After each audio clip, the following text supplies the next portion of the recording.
Well, terrific to be here this morning.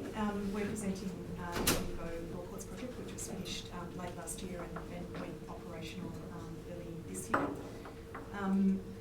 Before we begin, I'd like to acknowledge the traditional owners and custodians of the land upon which we gather today, the Wardle Wurrung people of the Kulin Nation, but also the Dja Dja Wurrung people upon whose land the Bendigo Law Courts stand. At the outset of this project, we developed a series of 8 design principles, and some of these principles are more relevant to the urban design aspect of the project than others, so we want to take you through a couple of those. The first is a civic presence, and this required that the court be an identifiable civic building that is set within the local Bendigo context. An aerial view of central Bendigo. The library is located just off image below the town hall. So Bendigo Law Courts are sitting in that Victorian street grid, and it really is embedded in the fabric of the city. This is Mundy Street that runs through and picks up a number of those kind of day-to-day community activities in the city of Bendigo. Bendigo is predominantly a 2-level town. It has beautiful Victorian fabric, and there are many beautiful spires and clock towers that sit above that 2-storey fabric and really defines the Bendigo skyline.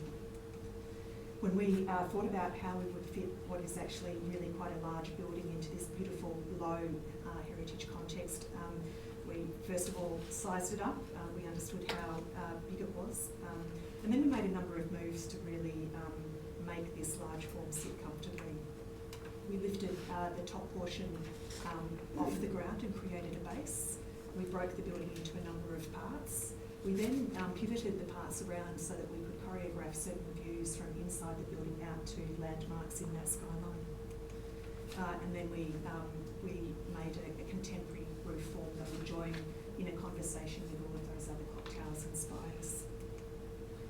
And we chose a single cladding material to make this a building in the round, so it really sits as an object in the city of Bendigo. There it is, you can see the brick base and the copper top, and you can also see the number of different spires and roof forms that sit above that 2-level fabric. If we get a little bit closer to the ground, the immediate context is very rich. Its heritage is very rich in detail and material, and you can see here a palette of sort of brick and stone and very warm earthy colours, and that was in part what inspired our materials palette. The copper was selected really on the basis that that is a traditional material for roofs and roof forms, and we did like the idea that the top part of the building would be clad in copper to continue that conversation with the heritage fabric. Here are some images that describe how those two parts come together. And here's where the building comes the closest to the heritage context, with that small cottage sitting in front. The other important aspect was culture of place. This is Governor Phillip raising the flag in Sydney Cove in January 1788. And at this moment, the colonisers really declared that the whole of the colony would be subject to English or British law. And at this point onward, our First Nations people really suffered just by countless numbers of discriminatory and biased legislation and laws. So when we think about this in the context of a court building, the court building actually symbolises something very harmful to Indigenous peoples. This was really a remarkable opportunity just to do something a little bit different and take a step toward reconciliation of two systems of law. The other aspect to consider from a country point of view is just the damage that the gold boom caused to country, and in fact the Dja Dja Wurrung call this upside down country, so it's literally a country that has been turned upside down in pursuit of wealth. So our forecourt, which we worked with aspect on, really does symbolise the healing of country. There are native species that are reinstated to this part of ground. And the forecourt is also figured with this paving pattern that really reflects the smoke, billowing smoke, as if there's a permanent smoking ceremony at the front door. And we also worked with Raquel Kerr, a Dja Dja Wurrung artist, to create this image of Bunjil, which is perforated into the copper facade. A further principle was that this would be a sustainable court building. So we're targeting a certified 6-star Green Star rating. The building is fully electric, and with the purchase of renewable energy for the next 10 years, it's actually net zero operational. And it was constructed with 92% local content for materials and labour. Thank you. So designing a functional and flexible court that is for the users was one of our key design principles. And just to talk you through a bit of the breakdown of the internal arrangement, so looking at the section on the left, the left-hand side, which is sitting on the Hargraves and Mundy Street corner, is for the public zone, so that's your public waiting areas, and you read that in the perforation where the Bunjil was sitting. So there's a level of transparency through the facade. And the right-hand side, the top of the plan, is dominating of all of the courtrooms. 2 minutes left. Court buildings in their nature are very complex.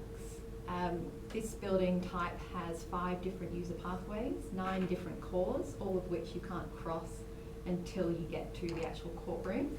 So designing the internal programming was something that we had to target early on and work through with the stakeholders.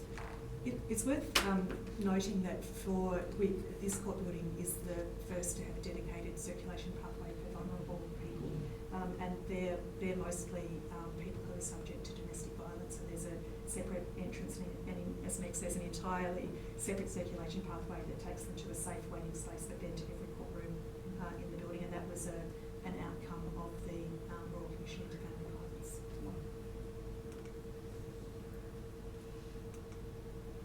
And then lastly, a people-orientated court, so the building being responsive to their needs. We work closely with the Dja Dja Wurrung to develop a series of thematics for the interior, responding to the local landscape.